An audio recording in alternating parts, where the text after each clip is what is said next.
visible emails were about 8,000 of them, but 120,000 of them were in archives and very difficult to reach, and sometimes the search bar didn't work, as we now know. And so at first we thought we were just going to bring to the fore all the things that Merriman and Associates had found: 128,000 emails, 28,000 images, yada yada. We did that very quickly, but my guys were so good, and one of them particularly said, I feel like there's more there, Jack. Can I look? I said, sure. All I know how to do is turn on my computer. That's about it. And he started searching. First thing we found were 4,000 little microscopic thumbnails of erased pictures. Those pictures were brought up. We can see them all. Then I'm sitting there. I've been on the phone, as you can imagine, all week. And he says, my God, I just found another 20 gigabytes of this and that and this and that. And ultimately, we found 450 gigabytes of what Hunter thought was erased material. Now, some of it was duplicate, but amongst those things were 80,000 images and videos. And when my tech guy first started looking at them, it was very uncomfortable. Many of them were young girls, for some reason, sending pictures to Hunter with their tongues out. And I said, you've got to stop. You have to stop. If he meant to erase these pictures, I was feeling there could be a high likelihood that there was something that no man or woman with a soul would want to see, and then I would be instantly obligated to go to the Swiss police.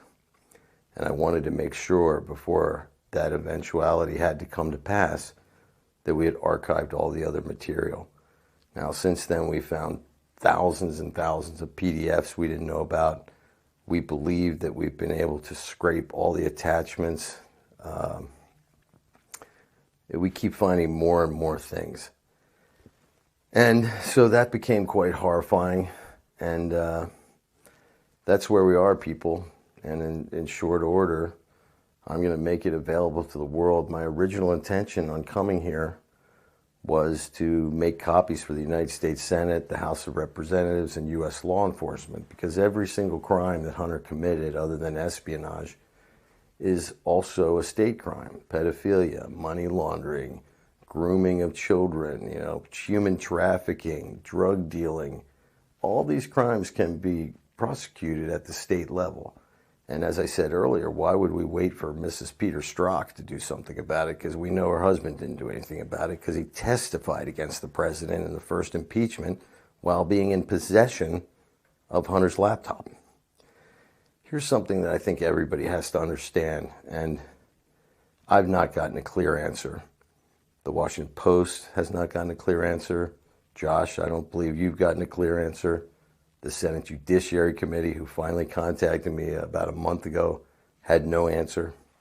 It appears that FBI agent who picked up Hunter's laptop and those who he was associated with never filed Hunter Biden's laptop into evidence at the FBI.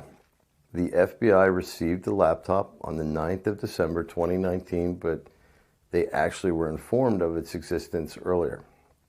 Now, what did they do about it? I don't know. I've not seen any confirmation that they've done anything.